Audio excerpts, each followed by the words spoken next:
Hello student, हम पढ़ रहे हैं आपका सब्जेक्ट सर्विंग फर्स्ट। इसमें जो हमारी मॉक क्वेश्चंस की सीरीज़ चल रही है, इसमें हम क्या कर रहे हैं, चैप्टर वाइज 20 मॉक्स या 20 और मोर मॉक्स लेकर आ रहे हैं पर चैप्टर से, और देख रहे हैं कि वो उसके जो आंसर्स हैं ऑब्जेक्टिव वाले, वो आंसर्स कहाँ से आ रहे हैं। तो आप किस तरह से अपनी जो तैयारी है वो रखें। इन्हें आप संभावित प्रश्न भी समझ सकते हैं यूपी बीटी बोर्ड के। तो ये क्या होते हैं कि आपको क्या है, आपको एक बेसिक आइडिया हो जाएगा कि आपसे किस तरह के क्वेश्चंस जो है ऑब्जेक्टिव में पूछे जा सकते हैं। एक बात मैं ये भी कहूँगी कि आपको जो भी वीडियोस प्रोवाइड की कराई गई हैं, आप उनको एक बार ज़रूर देखें, क्योंकि सारे क्वेश्चंस उसी में से हैं। अगर आपने सारी वीडियोस देख ली तो आपका सर्विंग का कोई भी मॉक्स जो है क्वेश्चंस नहीं छूटेगा। फिर आता है आपका, इसमें हम चैप्टर नंबर 4 लेवलिंग ले रहे हैं, और इसमें हमारा क्वेश्चन नंबर 1 है कि लेवलिंग करते समय समस्त मापें ली जाती हैं। अब देखिए, ये बहुत बेसिक सा क्वेश्चन है। अगर आपने लेवलिंग पढ़ा है तो आपको पता होना चाहिए कि जो माप हम क्षैतिज प्लेन में लेते हैं वो हमारी कहलाती हैं सर्विंग। हालांकि लेवलिंग अपने आप में एक अलग सब्जेक्ट होना चाहिए, क्योंकि अपने आप में सर्विंग से बहुत अलग है, लेकिन फिर भी हम इसे सर्वे के अंतर्गत पढ़ते हैं। लेवलिंग करते समय जो सारी मापें ली जाती हैं वो वर्टिकल प्लेन में ली जाती हैं। किस में ली जाती हैं? वर्टिकल प्लेन में, ऊर्ध्वाधर प्लेन में क्या करते हैं, लेवलिंग करते समय सारी मापें लेते हैं, ना कि हॉरिजॉन्टल प्लेन में। तो हॉरिजॉन्टल प्लेन में ले लेते तो कट गया, वर्टिकल प्लेन में लेते हैं, सही। तो हमारा राइट आंसर है इसमें B, vertical plane. Both and none of this इसमें नहीं हो सकता।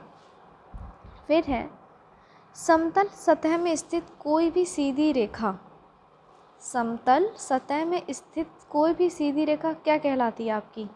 वो रेखा क्या कहलाती है आपकी? Level line. जो भी कोई समतल सतह है, अगर उसमें स्थित कोई सीधी रेखा है तो वो आपकी कहलाएगी लेवल लाइन। चेक लाइन इसे नहीं कहेंगे। चेक लाइन तो वो होती है जो हमें जो है सर्वेक्षण करने के लिए, जब हम उसको चेक करते हैं तो उसके लिए ये जो लाइन यूज़ होती है। टाई लाइन भी इसमें ये नहीं हो सकता, एंड नन ऑफ दिस तो हो ही नहीं सकता। तो इसका राइट आंसर है आपका ए। थर्ड क्वेश्चन है आपका, समतल सतह के किसी बिंदु पर टेंजेंशियल प्लेन को कहते हैं। देखिए, ये चीज़ हमने पढ़ी थी आपके प्लेन्स में। समतल सतह के किसी बिंदु पर अगर कोई टेंजेंशियल प्लेन है तो उसको हम कहते हैं हॉरिजॉन्टल सरफेस। ठीक, समतल सतह की बात हो रही है, और अगर उसकी किसी बिंदु पर टेंजेंशियल प्लेन है कोई, तो उसको हम कहेंगे हॉरिजॉन्टल सरफेस, ना कि वर्टिकल सरफेस। बोथ नहीं, नन ऑफ दिस नहीं। तो इसका राइट आंसर हो जाएगा आपका आंसर नंबर बी। समतल सतह के किसी बिंदु पर टेंजेंशियल प्लेन को हॉरिजॉन्टल सरफेस कहा जाता है। अब बात आती है, कोई हॉरिजॉन्टल सरफेस है, मतलब क्षैतिज सरफेस को क्या कहते हैं? सतह। तो हॉरिजॉन्टल सरफेस है कोई, अगर उसमें स्थित कोई सीधी रेखा है तो उसको क्या कहेंगे हम? वर्टिकल लाइन कह सकते हैं क्या? नहीं कह सकते, क्योंकि हॉरिजॉन्टल सरफेस में कोई रेखा स्थित है तो वर्टिकल का तो कोई मतलब ही नहीं है। टेंजेंशियल लाइन भी नहीं हो सकती, तो उसे हम कहते हैं हॉरिजॉन्टल लाइन। क्या कहते हैं उसे?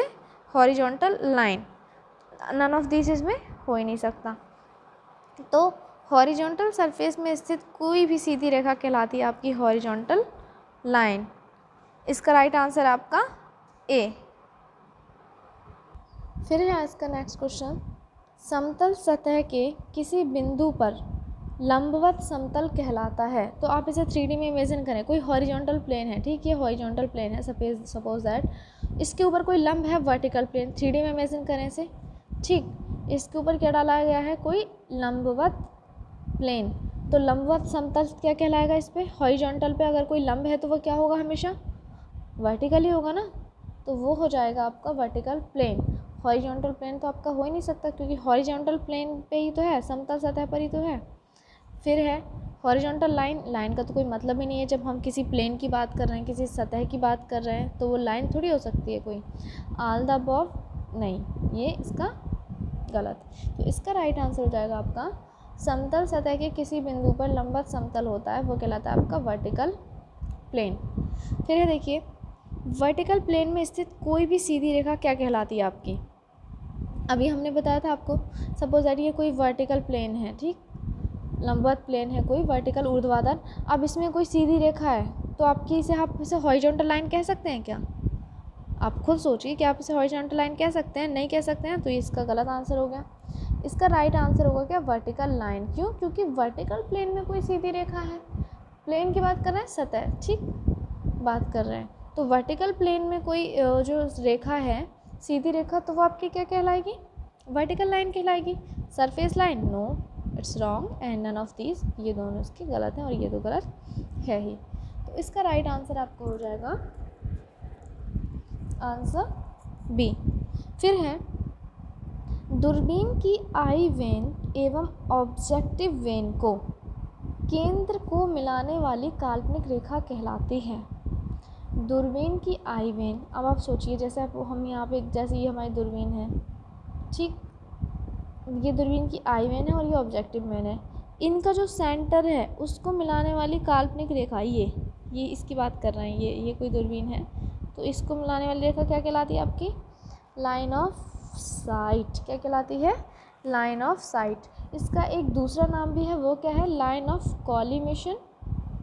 तो आप कंफ्यूज ना हो, ठीक, दोनों नाम है इसके, लाइन ऑफ कॉलीमेशन, चाहे तो आप ये चीज़ नोट कर सकते हैं। इसका दूसरा नाम है लाइन ऑफ एक कॉलीमेशन और इसका एक नाम ये भी है, लाइन ऑफ साइट। देन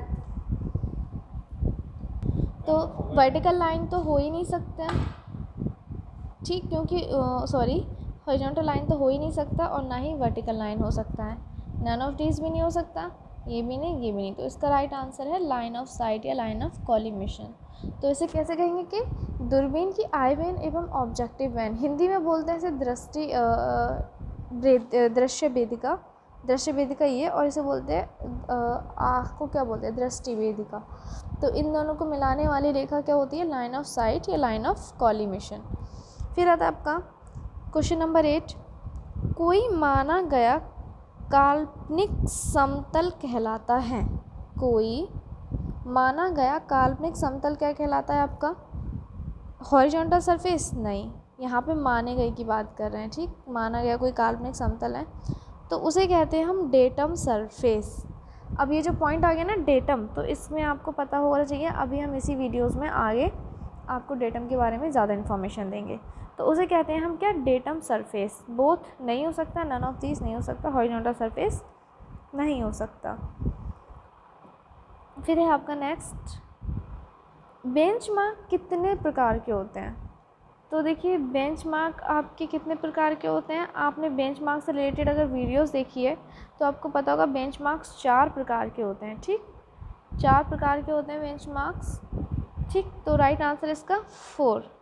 फिर है आंसर नंबर क्वेश्चन नंबर 10, दूरबीन की डेटम के संदर्भ में उच्चता कहलाती है। अब डेटम यहाँ पे आ गया दोबारा, तो हम पहले डेटम को डिफाइन करते हैं। देखिए डेटम आपका क्या होता है, कोई एक माना गया संदर्भ तल होता है जहाँ से हम पूरे देश की या दुनिया की, देश की मान नॉर्मली कह सकते हैं हम, देश के संदर्भ में उस पॉइंट को हम ज़ीरो मानते हैं और उससे कोई पॉइंट गहरा है तो उसे क्या कहेंगे, ये पॉइंट इतना गहरा है तल से और ये पॉइंट इतना गहरा है तल से। इसका आप एक सीधा सा एग्जाम्पल देख सकते हैं, समुद्र, जैसे किसी भी रेलवे स्टेशन पर लिखा होता है समुद्र तल से गहराई या समुद्र तल से ऊँचाई कितनी होती है, 300 मीटर। तो इसका मतलब क्या है कि डेटम तल जो माना गया है उससे 300 मीटर ऊंचा है। भारत का डेटम तल क्या माना गया था, पहले कराची था, कब, जब हमारा बंटवारा नहीं हुआ था, पाकिस्तान नहीं बना था। पाकिस्तान के बाद क्या है, ये शिफ्ट कर दिया गया कहाँ, बॉम्बे, ठीक, पहले कराची था, अब है बॉम्बे। तो भारत का डेटम पॉइंट जो उसी के संदर्भ में जितने भी आप देखते हो ना, किसी डैम पर लिखा होता है समुद्र तल से ऊंचाई इतनी, जहाँ पे भी आपको समुद्र तल से ऊंचाई लिखे तो वो माने वो वहाँ मेन सी लेवल जो माना गया है आपका, वो माना गया आपका बॉम्बे का सी लेवल, ठीक, उसे 0 माना गया और उसके ऊपर जितना ऊँचा होता है उसे लिखते हैं कि ये समुद्र तल से इतना ऊँचा है। तो फिर था आपका क्वेश्चन, देखते हैं आप, दूरबीन की डेटम के संदर्भ में उच्चता कहलाती है हाइट ऑफ इंस्ट्रूमेंट, ठीक। कोई दूरबीन की डेटम, अब हमारे लिए डेटम क्या होगा, हम समुद्र तल को थोड़ी ना रेफरेंस मानेंगे, हम तो आर्बिट्रेरी डेटम मानते हैं और हम नॉर्मली क्या मानते हैं, ज़मीन को 0 मानते हैं कि कोई बिंदु ज़मीन से इतना ऊंचा है या ज़मीन से तल से इतना गहरा है, तो वही चीज़ है ना, तो वो कहलाती है आपकी हाइट ऑफ इंस्ट्रूमेंट। राइज नहीं होता, फॉल नहीं होता, नन ऑफ दिस, ये तो है ही नहीं। तो ये था आपका लेवलिंग से रिलेटेड क्वेश्चंस। नेक्स्ट वीडियोस में हम पढ़ेंगे आपके लेवलिंग से ही रिलेटेड नेक्स्ट क्वेश्चंस। जो हम इसमें 100+ क्वेश्चंस की सीरीज़ लेकर आए हैं। तो इसमें आपको ये, आई होप ये आपको अच्छे से समझ में आया होगा। आप वीडियोस देखें तो आपको ज़्यादा समझ में आएगा। Thank you class.